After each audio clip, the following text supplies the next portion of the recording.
Hello बच्चों, आज हमारा क्वेश्चन है right the first 3 common multiples of 4 and 5। हमें 3 कॉमन मल्टीपल लिखने किसके 4 एंड 5 के।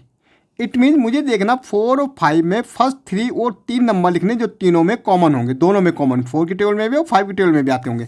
अब देखो जैसे हम 4 की टेबल बोलेंगे तो क्या आएगा भाई, 4 4 2 8, 4 3 12, 4 4 16, 4 5 20, फिर 24, 28, 32, 36, 40, 44, 48, 52, 56, 60, 64, 68, 72, 76 और 80। ऐसा हम 5 की बोलेंगे तो 5 देखो, 5 1 5 होता, 5 2 10 होता, 5 3 15 होता, 5 4 20 होता है, फिर 25 होता है, फिर 30, फिर 35, फिर 40, फिर 45, फिर 50, फिर 55, फिर 60, फिर 65, 70, 75 और फिर 80।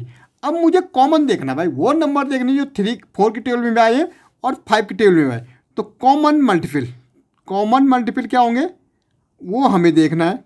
कॉमन मल्टीपल सबसे पहले मैं देख रहा हूँ, यहाँ भी 20 आया भाई। सबसे पहले यहाँ 20 आया तो यहाँ भी 20 आया। दोनों में हमारा क्या आया, 20 आया। देखो यहाँ 4 आए, यहाँ 5 आए, यहाँ 8 था, यहाँ 10 था, यहाँ 12 था, यहाँ 15 था, लेकिन यहाँ 20 आए, यहाँ भी 20 आए। पहला कॉमन मल्टीपल क्या है हमारा, 20 है दोनों में, ठीक है, 4 एंड 5 में। दूसरा देखेंगे तो 40 है। दूसरा क्या है 40, तो यहाँ भी क्या है 40 है। तो दोनों में क्या हो गया, दूसरा 40 हो गया भाई। अब तीसरा देखेंगे हम, यहाँ भी 60 है, यहाँ भी 60 है, तो तीसरा क्या हो गया भाई, 60 हो गया। चौथा यहाँ भी 80 है और यहाँ भी 80 है, तो चौथा हो गया 80।